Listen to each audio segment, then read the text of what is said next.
안녕하세요. 오늘도 김치원이 시작합니다. 지금 선생님 오랜만이에요. 네, 아이고 잘 네, 오셨어요. 반갑습니다. 요즘도 많이 바쁘시죠? 네. 예. 오늘 선생님 이번 주에 그 김치들이 네. 그 생선 김치들인데요. 오늘은 그 코다리 흔하게 구할 수 있고 가격도 저렴한 편이잖아요. 네, 코다리로 석박지 담을 건데요. 이 코다리 김치는 주로 북한 쪽 사람들이 그쪽 분들은 그 새우젓만 조금 넣고 동태 또는 코다리 이런 것들로 생태 이런 것들을 듬뿍 넣어가지고 김치를 아주 시원하게 담는 게 북쪽 지방의 김치의 특징이거든요. 그런데 서울, 경기, 강원도 쪽에서도 그 꼴뚜기 김치와 함께 이 코다리 김치는 굉장히 선호하는 김치이고 오랫동안 담가 드신 김치예요. 우리나라 내륙에 사시는 분들 중에 북한이 고향을 두고 계신 부모님의 자녀들은 다 경험했을 거예요. 우리 김장할 때 항상 동태를 한 짝, 두 짝, 세 짝 갖다가 그거 손질하는 것이 김장의 준비였다라는 거 기억하실 거예요. 그래서 우리 집 김치 가장 시원하고 맛있었던 그 부모님이 해주시던 김치 기억하실 텐데요. 오늘 그 김치를 해볼 거예요. 먼저 코다리 이렇게 준비했는데 사실 생선김치는요 뼈가 좀 있어도 한 달만 지나도 뼈가 다 사가버려가지고 이게 씹으면 식감이 아주 쫀득거리고 좋거든요. 근데 이게 1kg예요. 중간 크기의 코다리 2마리 반 정도를 다듬으면 이 정도 양이 되거든요. 먼저 여기다가 밑간을 해놔야 되거든요.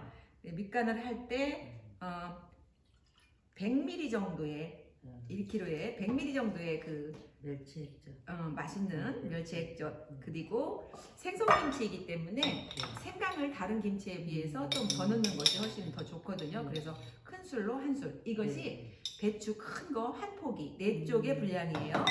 그 다음에 이제 마늘도 한 큰술을 이렇게 넣고요. 한 큰술을 넣는데 여기다가는 이제 반절 정도 이따가 속재료 만들 때 또 써야 되니까. 그 다음에 여기 설탕도 생선을 잘 맛있게 삭게 하는데 미생물들 먹이가 되니까 중요하거든요. 이렇게 넣은 다음에 고춧가루는 한 2숟갈 정도를 넣어서 밑간을 해주는 게 좋아요. 그래서 이렇게 밑간을 조물조물 조물조물 이렇게 해가지고 밑간이 될 동안 이렇게 담아놓으면 돼요. 이렇게 코다리로. 그래서 이 코다리 김치가 시원한 맛을 내주기도 하지만 나중에 이걸 그대로 이렇게 드셨을 적에 상당히 맛있거든요. 그리고 이제 생선김치는 생선 자체를 많이 넣기 때문에 배추 무게 거의 4분의 1, 5분의 1 이 정도를 넣기 때문에 많이 넣는 저 바닷가 분들은 배추 무게 3분의 1의 생선을 넣기도 해요. 그런데 여기다는 그래서 다른 그 육젓 같은 것보다는 시원한 새우젓을 한 포기 분량에 한 컵 정도 드시면 돼요. 한 컵이라 하면 그 종이컵 한 컵, 200ml 정도의 한 컵을 이렇게 넣으시고요. 여기에다가 영양죽도 다른 것보다는 단순하게 끓인 영양죽, 찹쌀풀이나 찹쌀죽이나 저는 이제 오늘 조금 시원하고 깔끔한 맛을 하기 위해서 그냥 보리죽을 썼거든요. 그 다음에 그 배하고 생강, 사과를 1대1로 갈은 거 한 컵 반 정도 이 정도를 넣고요. 여기에다가 우리가 자주 쓰는 그 저기 황태 농축, 그 다음에 설탕, 농축가루, 그 다음에 설탕 2스푼 정도. 저는 항상 흑임자랑 깨 쓰는 거 좋아하잖아요. 그래서 흑임자랑 깨 한 스푼씩 이렇게 넣어서.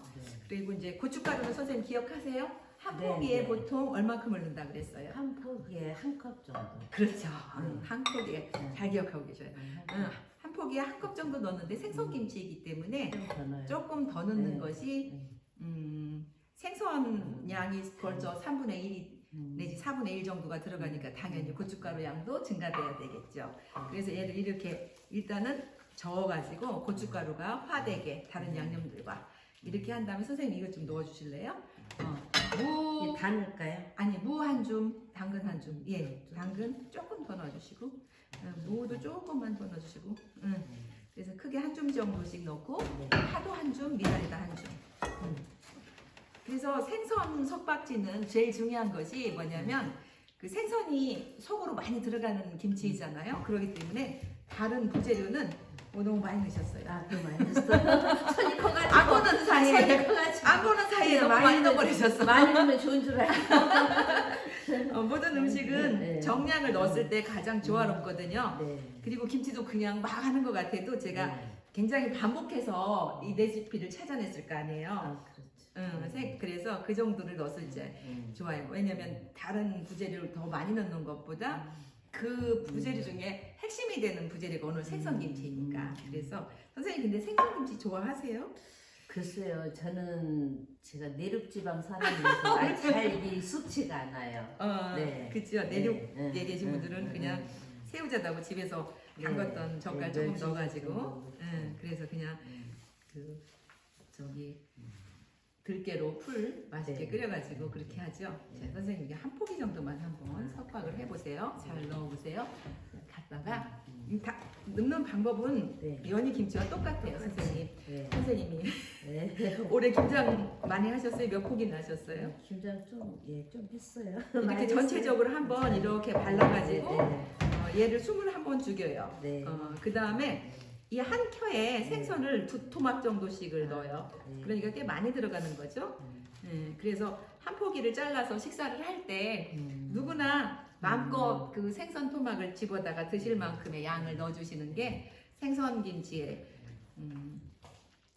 양이니까 그렇게 해주시면 좋을 것 같아요. 그리고 생선김치를 이 코다리 김치는 굉장히 시원한 맛을 내줘요. 시원한 맛을 내주고 또 이제 뭐 맛이 진한 생선 우럭이나 민어 같은 생선으로 석박을 했을 때는 우럭 민어도 넣는 거예요? 지난 시간에 우리는 우럭 민어 김치 했었거든요. 선생님은 안 계셔서 그래서 우럭 민어 김치도 생선 김치를 담는 것은 뭐 꼴뚜기 김치나 뭐 몇 가지 김치 빼놓고는 다 담는 방법이 똑같아요. 네. 이렇게 생선을 멸치 액젓으로 밑간 해놨다가 생강과 마늘 넣어서 이렇게 속 만들어 가지고 켜켜이 생선을 듬뿍듬뿍 넣어서 잘 이렇게 특히 생선김치는 마지막에 갈무리라고 그러거든요. 네. 김치 갈무리를 잘 해둬야 돼요. 왜 잘 해둬야 되냐면 여기에서 다 재료들이 빠져나오지 않고 제가 드린 양이 한 포기 하게 넉넉한 양을 드렸는데 여기서 더 가져가셨어요? 역시 손이 크시군요. 자, 그래서 생선김치는 이렇게 마무리해서 잘 싸는 것이 아주 중요해요. 그렇지 않으면 생선이 빠져나가고 이 속에서의 그 발효를 일으키는 과정에 생선이 다 빠져나가 버리면 속에서 젖산 발효를 일으키는데 근데 우리가 의도한 대로의 그 분량을 넣은 의도가 잘 발효되는데 도움을 못 주겠지요. 그래서 생선김치는 뭐 언제부터 시간이 어느 정도 지나야지 먹기 시작해요? 생선김치는 네. 담가놓고 주로 네. 12월 달에 생선김치 담는 게 좋아요. 그리고 남부 쪽은 김장을 거의 12월에 하거든요. 네. 그런데 왜 그러냐면 그래 선도가 좋은 생선을 네. 쓸 수 있고 네. 그때 이제 바닷가 분들 보면 자기 지역에 따라서 뭐 울진 쪽, 포항 네. 쪽이 잡히는 물고기가 다르고 네. 서해 쪽에서 잡히는 물고기가 다르고 또 남도 쪽에 잡히는 물고기가 다른데 남도 쪽 특히 저쪽 하나 더 하실래요? 네. 그 통영이나 뭐 이쪽에서는 볼락 많이 넣어서 김치를 담으시고 저 동해 쪽 그쪽에서는 뭐 속초 뭐 또 울진 포항 이쪽에서는 생선 그날 잡힌 잡어들 모든 생선들을 골고루 다 넣어가지고 이렇게 두툼한 회를 치듯이 다 잘라가지고 뼈와 함께 뼈 큰 뼈들만 골라내고 그렇게 해가지고 생선을 듬뿍 넣어서 생선 김치들을 담거든요. 그러면 그 자체가 이제 겨울에 물고기를 잡을 수 없는 시기에 온 가족들이 중요한 부식으로 이 생선 김치를 드시게 되는 거예요. 그러면 단백질도 충분히 공급할 수 있고 진짜 그러네요. 네, 영양 만점이네요. 그리고 일종의 생선 김치는 해에 가깝죠. 해. 네. 해라고 하는 것이 선생님들 김치 연구하고 공부하시다 보면 저희가 식혜라는 거 설명 많이 했죠. 네. 저 속초나 강원도 쪽 그쪽에 네. 가자미를 이렇게 김장에 많이 사용해요. 꼴뚜기와 함께. 그런데 뭐 통영 쪽에서는 볼락을 많이 사용한다든지 서해안 쪽에서는 제가 아까 지난번에 우리가 풀치김치 한번 담았었거든요. 네. 근데 풀치김치를 굉장히 부족해요. 이거 다 쓰시면 돼요. 네, 다. 선생님은 네. 경험이 풍부하진 않으셔서 아 저요? 경험은 있는데 네.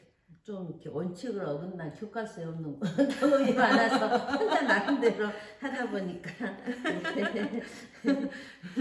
자 네. 이게 잡고 이렇게 잡고 이렇게 네. 선생님 지금 이렇게 네. 잡고 싸려니까 어렵잖아요. 네. 근데 이런 이렇게 식으로. 잡고 싸면 아, 예, 이게 예. 그렇구나. 아기를 이렇게 네. 포대에 잘 싸서 아는 것처럼 네, 이렇게 네. 예쁘게 싸지거든요. 네. 그리고 특히 생선김치는 이렇게 곱게 싸야 된다라는 거 속에다가 다 집어넣고 그래서 이 안에서 한 포기 한 포기마다의 그 미생물 공화국을 이룰 수 있도록 그래서 하나의 그 국가가 될 수 있도록 한 포기 네. 한 포기가 네. 미생물들의 국가가 될 수 있도록 이렇게 잘 싸줘야만이 그치 잘 싸줘야만이 잘 된 것 같은데. 잘 된 것 같아요. 이번에는 아까는 좀 이상했는데. 여기서 놔주세요. 네. 아이고 잘 싸셨어요.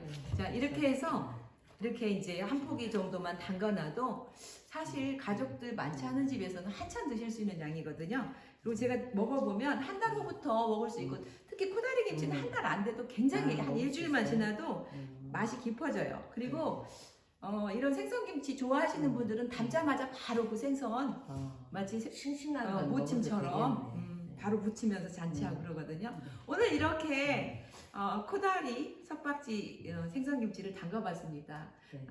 영양도 풍부하고 맛도 좋고 또 특히 다른 생선김치에 비해서 시원한 맛이 특징인 그런 김치이거든요. 집에서 손쉽게 할 수 있는 거니까 한번 해보셔도 좋겠습니다. 다음에 김치원이 다시 찾아뵙겠습니다. 고맙습니다. 네, 감사합니다. 네.